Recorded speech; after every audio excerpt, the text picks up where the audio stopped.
নমস্কার বন্ধুরা, welcome back to my channel Champa Rannaghar. আজ আমি আপনাদের সঙ্গে শেয়ার করব দুর্দান্ত স্বাদের ঘরোয়া উপকরণে তৈরি চানা মশলা বা কাবলি ছোলার ঘুগনির রেসিপি। তাহলে চলুন বন্ধুরা দেখে নিই আমার আজকের এই রেসিপিটি বানানোর জন্যে প্রথমে দেখুন কাবলি ছোলা বা সাদা ছোলাগুলোকে আমি ওভারনাইট ভিজিয়ে রেখেছিলাম। এখন এগুলোকে প্রেশার কুকারে দিয়ে সিদ্ধ করে নেব। পারফেক্ট জল দিলে পারফেক্ট সেদ্ধ হবে এই সাদা ছোলাগুলো। তার জন্য প্রথমে প্রেশার কুকারে আমি ছোলাগুলো দিয়ে দিয়েছি।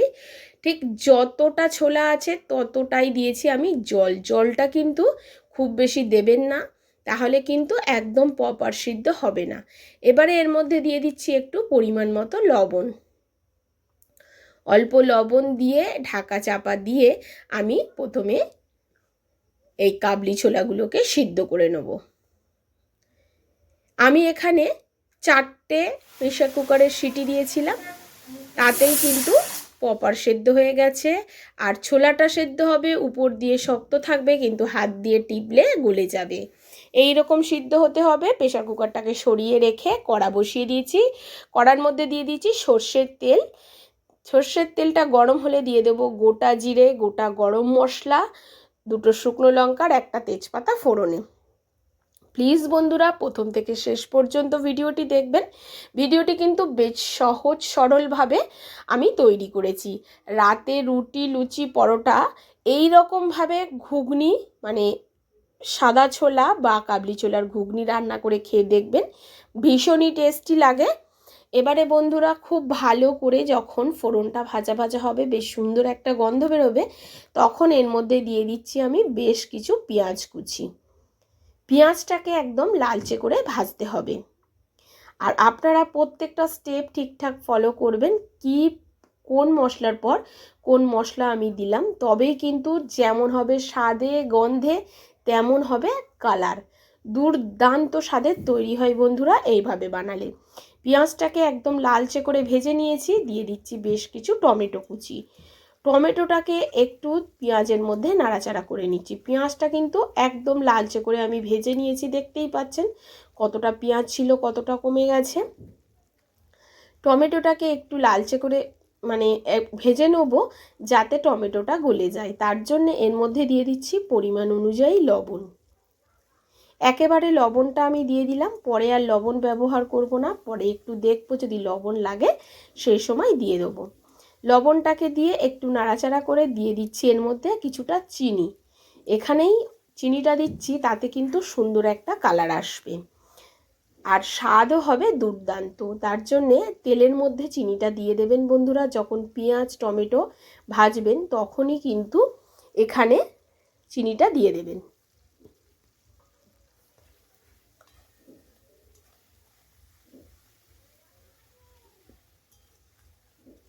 দিয়ে দিচ্ছি আদা আর রসুন বাটা।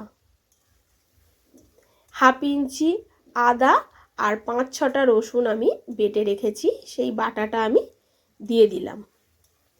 দিয়ে একটু নাড়াচাড়া করে দিচ্ছি। এবারে দিয়ে দিচ্ছি 1/2 চামচ চিনি।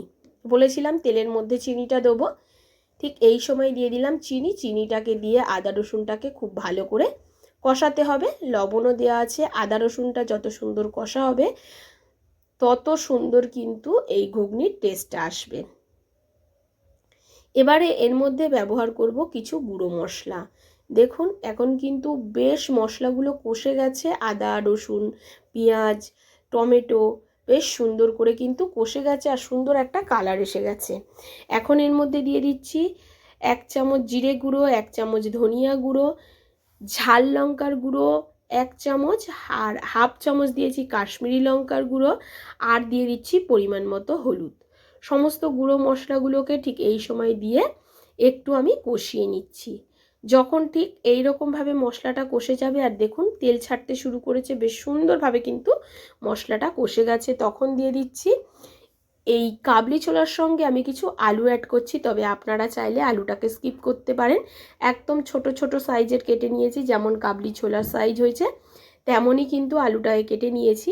এই আলুটাকে আমি আলাদা করে ভাজছি না, এই মশলার সঙ্গেই আলুটাকে আমি কষিয়ে নিচ্ছি। দেখুন প্রায় 3 থেকে 4 মিনিট ধরে মিডিয়াম ফ্লেমে আলুটাকে কষানোর পরে যখন এত সুন্দর করে তেল ছাড়তে শুরু হয়েছে তখন এর মধ্যে দিয়ে দিচ্ছি সেদ্ধ করা ছোলাটা। দেখুন ছোলাটা কিন্তু ওপর দিয়ে বেশ শক্ত আছে, কিন্তু হাত দিয়ে টিপলে গলে যাবে, এই রকম সেদ্ধ করতে হবে। এবারে দিয়ে দিচ্ছি ছোলাটাকে। ছোলা আলু খুব ভালো করে মশলার সঙ্গে এবারে কষাতে হবে প্রায় 4 থেকে 5 মিনিট মতো মিডিয়াম ফ্লেমে। মাথায় রাখবেন এই সময় কিন্তু তলা দিয়ে ধরে বা পুড়ে না যায়, পুড়ে বা ধরে গেলে কিন্তু খেতে একদমই ভালো লাগবে না। খুব ভালো করে আলু আর কাবলি ছোলাটাকে মশলার সঙ্গে এখন আমি কষিয়ে নিচ্ছি। এইরকমভাবে একটু কষিয়ে কষিয়ে যদি রান্না করেন বন্ধুরা, রান্নাটা কিন্তু দুর্দান্ত হয়, খেতেও টেস্টি হয়। আশা করছি আমার রেসিপি আপনাদের ভালো লাগবে। একটু ধৈর্য ধরে দেখবেন বন্ধুরা। দেখুন মশলার সঙ্গে বেশ কষে গেছে, তেলও ছাড়তে শুরু করেছে। এই রকম কষাতে হবে, তবেই কিন্তু স্বাদ গন্ধ বর্ণ দুটোই দুর্দান্ত লাগবে। এখন এর মধ্যে দিয়ে দেবো উপর থেকে গরম জল। মাথায় রাখবেন এখানে গরম জল ব্যবহার করতে হবে, ঠান্ডা জল কিন্তু নয় বন্ধুরা।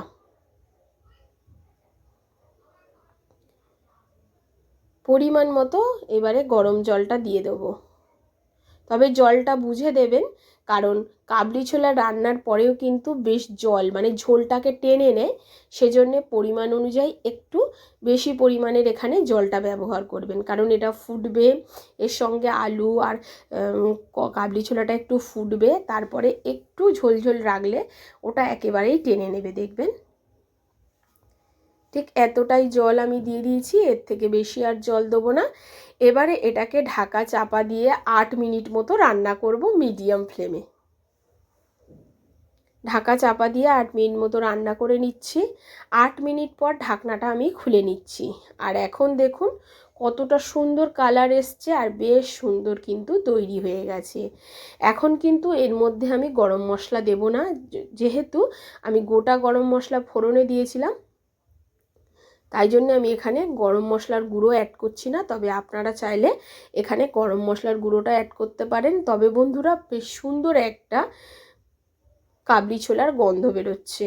আপনারা এইভাবে একবার একদম সহজ সরলভাবে বানিয়ে খেয়ে দেখবেন বন্ধুরা, খেতে কিন্তু ভীষণ টেস্টি লাগে। এখন উপর দিয়ে ছড়িয়ে দিচ্ছি বেশ কিছু ধনেপাতা কুচি। এখন কিন্তু আমাদের কাবলি ছোলা একেবারে রেডি হয়ে গেছে। আপনারা চাইলে এর মধ্যে যারা একটু মিষ্টি মিষ্টি খেতে পছন্দ করেন একটু চিনিও দিয়ে দিতে পারেন, তবে চিনিটা কিন্তু আমি আগেই অ্যাড করেছি, তাতে কিন্তু খুব মিষ্টি হওয়ার নয়, জাস্ট কালারের জন্য। আর বেশি কিন্তু আমি দেবো না। এখন আমাদের কাবলি ছোলাটা একেবারে রেডি হয়ে গেছে। এই ঝোলটাও আর থাকবে না, ঠান্ডা হলে একদম কমে যাবে বন্ধুরা। এবারে দেখুন কতটা সুন্দর দেখতে হয়েছে। আশা করছি আমার আজকের রেসিপি আপনাদের ভালো লেগেছে। যদি ভালো লাগে অবশ্যই একটা লাইক করবেন, শেয়ার করবেন আর কমেন্ট করে জানাতে ভুলবেন না। নমস্কার, সুস্থ থাকুন।